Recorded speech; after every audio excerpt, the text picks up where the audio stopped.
much faster than they move towards a desired state. Seems strange, but it is true. So if you can find pain, and it might be pain that people aren't aware of, but you can find pain associated with certain bad practices, and then you escalate those with solutions to people who actually can implement those solutions, I think you'll be a lot more effective than if you just run around being the unappointed process cop. And you won't be blowing your own political capital at the same time. Now, ignoring the bad expectations. I've been kind of circling around this big mistake, and now I'm going to land right on it. This is the number one bad thing that we as testers do all the time. I'll give you a classic example of that. I'm doing an assessment. I'm asking various people, what the test team does, what their mission is, because they didn't have a defined mission statement or policy or anything. So I'm asking, what does the test team do? And people come back going, oh, yeah, they find bugs. And then I said, so, one development manager, I asked him, what percentage of the bugs do you think they should find? I actually asked everybody this. So the one development manager had a particularly striking response. He looked at me like I was, dumb, and he said, well, all of them, of course. And I said, well, given that the requirements are changing often up to just a day or two before the product goes into production, and given that the code is changing often hours before the product goes into production, and given that there are 100 products, 100 applications in the data center, and they're all changing completely independently and dropping into the test environment without any coordination with each other, isn't it a little bit unreasonable to think that they would find all of the bugs? And he looked at me and, was apparently in the mood to make some sort of compromise and said, well, they should at least find Six Sigma. Now, Six Sigma, for those of you who aren't familiar with it, is a whole total quality management kind of concept. But what he meant by that was they would be allowed to miss 3 bugs out of 1 million that were delivered to them. Now, we have clients that have defect detection effectiveness in the 99% range, and some even above 99%. It's typically very expensive to get there, but it can be done. But 99.99997, or however many nines there'd be before the 7, never seen it, don't expect to ever see it. I think that's just that's surreal, and certainly in the environment in which these testers had to operate, there was no way that was going to happen. So, here's this guy who has this outlandish expectation. Now, you might say, so what? That is just clearly boneheaded. He couldn't possibly be getting any traction. He was. I'll tell you how I know he was. He and other people there were getting big traction with this. After the assessment, I met with, of course, I was working with the director of testing, but he reported to the CIO, and I met with the CIO to deliver my findings to him.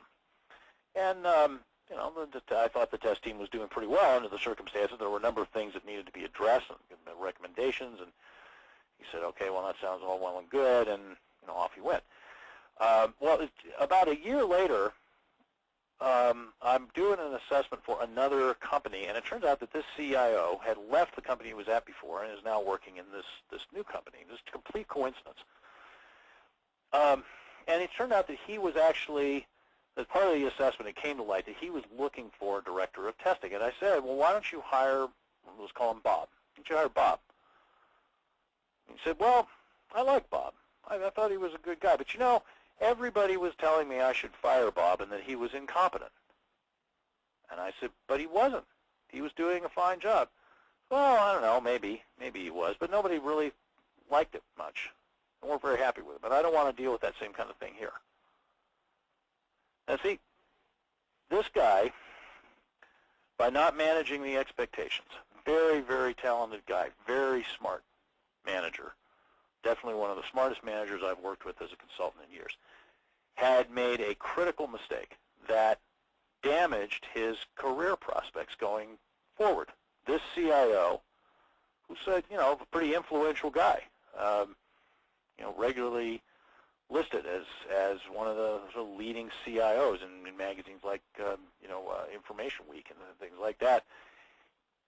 He now is of the opinion, no, I shouldn't hire that guy again. This is not good. You don't want to do that. So, what could this guy have done? Should people expect you to find all the bugs? No. Well, should people expect you to find important bugs? Yes, we definitely want to sign up for that because, as I said before, major part of the test team's ROI is finding bugs that need to get fixed. So you can do that, but this requires a number of preconditions. One is you need to do risk-based testing so that you actually are focused on the important bugs. You need to be given stable systems to test. The bugs need to work or the builds need to work when they're delivered. You can't waste half your time in what one of our clients euphemistically referred to as environmental shakeout, which is basically retroactive unit and integration testing to try to stabilize the system. You need to make sure that you identify and eliminate bug clusters, and you need to make sure that the turnaround time, the closure period for a bug is short, measured in days, not weeks or months. And people are going to expect that you find all the bugs or that you find the most important bugs, but they don't create any of the preconditions, then you'll fail. And being as testing as a service organization, if you fail, then that is going to be very dangerous to you. Not in some cases immediately, or in other cases, as the anecdote that I just gave you illustrates, in the longer run. Okay, so hopefully you listen to this whole presentation and now you're going, whew, oh good, I'm not doing any of those dumb things. And maybe you listen to this presentation and said, ooh, I'm doing a few of those dumb things. Okay, yeah, now you're in a position to undumb yourself, undumb those things. Now, there are other dumb things that you might be doing. Yes, there can be. This is not by any means an exhaustive list. So what can you do? Well, you benchmark yourself internally against the stakeholder expectations, as I said, and also benchmark yourself externally against best practices and develop a plan for improvement. Now, let's look at this a little bit. How would you benchmark yourself externally? Well, there are a number of ways to assess your testing situation and identify what you're doing well and what you're doing poorly. There are frameworks for this. There are basically, the frameworks fall into two models, or two camps. So the prescriptive models, like testing maturity model or test process improvement, and then there are the non-prescriptive models, like critical testing processes, which is my framework, or software testing and evaluation process. Now, the difference is that a prescriptive model puts a maturity rating on your testing, and the processes are improved in the order in which they appear in the maturity model.